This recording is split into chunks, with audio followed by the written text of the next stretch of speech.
trainers, personalized car training services. Viewers, today we have a trainee in our academy. Our own பண்ணிக்கிற vehicle Grand i10 Neos automatic transmission vehicle. இந்த கிளிப்ல நீங்க பார்க்கிறது how to drive on a narrow street. பிகினர்ஸ்க்கு ஜென்ரலாகவே அவங்க வெஹிக்கிளோடைய அந்த left side judgment, left frame calculation, லெஃப்ட்ல இங்கே இடிச்சிருவோமான்ற ஒரு பயம் இருக்கும். அதை வந்து கம்ப்ளீட்டாக கிளியர் அவுட் பண்ணுறதுக்காக சிட்டி கார் ட்ரெயினர்ஸில் ஹைலி கன்ஜஸ்டட் ரோட், அதாவது ஒரு எக்ஸ்பீரியன்ஸ் டிரைவருக்கே டஃபாக இருக்கும் இந்த ரோட்ஸ்லாம் ட்ரைவ் பண்ணுறதுக்கு. அந்த மாதிரி ரோட்டில் நம்ம ட்ரெயினை கூட்டிகிட்டு போகிறோம். அவர் எப்படி ட்ரைவ் பண்ணுறாரு, நம்மளோட கான்செப்ட் எப்படி அப்ளை ஆகுதுன்றதை இந்த ரீலில் பார்க்கலாம். ட்ரைவ் பண்ணும்போது first thing smooth brake application, gentle acceleration, ஸ்டீரிங்கை ஜென்டலாக ஹோல்ட் பண்ணிக்கணும், லெஃப்ட் ஃப்ரேம் ரைட் ஃப்ரேம் கரெக்டாக கால்குலேட் பண்ணணும். பிகினர்ஸ் வந்து எதில் லேக் ஆவாங்கன்னா, ரைட் சைடில் வெஹிக்கிள் வரும்போது அந்த வெஹிக்கிளை மட்டுமே பார்த்து அதில் இடிச்சிடக்கூடாதுன்ட்டு அப்ரப்டாக லெஃப்ட் திருப்பிடுவாங்க. அது பண்ணக்கூடாது. லெஃப்ட் ஃப்ரேம் கரெக்டாக பார்த்துக்கணும். இந்த மாதிரி நடந்து போகிறவங்க நம்ம ஃப்ரேம் கிட்ட வந்தாங்கன்னா ஹார்ன் யூஸ் பண்ணணும். ஃப்ரேமில் ஸ்ட்ரெயிட்டாக ஒரு லைன் ட்ரா பண்ணிவிட்டு அந்த லைன்லேருந்து எல்லாருமே வெளில தான் இருக்கணும். லெஃப்ட்டில் ப்ளேஸ் பண்ணிக்கிற வெஹிக்கிள்ஸோட ஃபுல் வியூ தெரியுற இடத்துல தான் நம்ம வெளில வரணும். இந்த மாதிரி ஸ்மால் ஸ்பேஸ்க்குள்ளே மூவ் பண்ணும்போது ஆஃப் பிரேக்லேயே தான் மூவ் பண்ணணும்.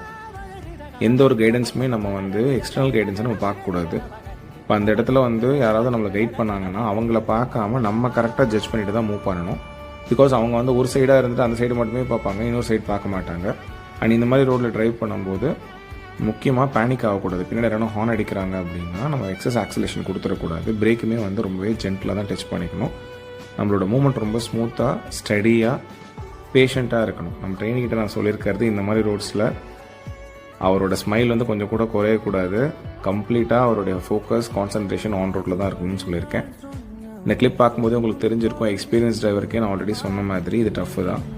ஸோ கான்செப்ட் அண்டர்ஸ்டாண்ட் பண்ணிவிட்டு இந்த மாதிரி ரோட்டில் ட்ரைவ் பண்ணுறது ப்ராப்ளம் இல்லை. இந்த ரீல் மட்டுமே பார்த்துட்டு யாருமே தனியாக ட்ரை பண்ணிடாதீங்க. உங்களுக்கும் இந்த மாதிரி கான்ஃபிடென்ட்டாக டிரைவிங் கற்றுக்கணும்னா சிட்டி கார் ட்ரெயினர்ஸ் அப்ரோச் பண்ணுங்கள். உங்கள்கிட்ட வெஹிக்கிள் இருந்தால் உங்களுக்கு விஷயம் வெஹிக்கில் சொல்லிக் கொடுக்கலாம். உங்கள்கிட்ட வெஹிக்கிள் இல்லை அப்படின்னா நீங்கள் நம்ம அகாடமி வெஹிக்கிலுமே கற்றுக்கலாம்.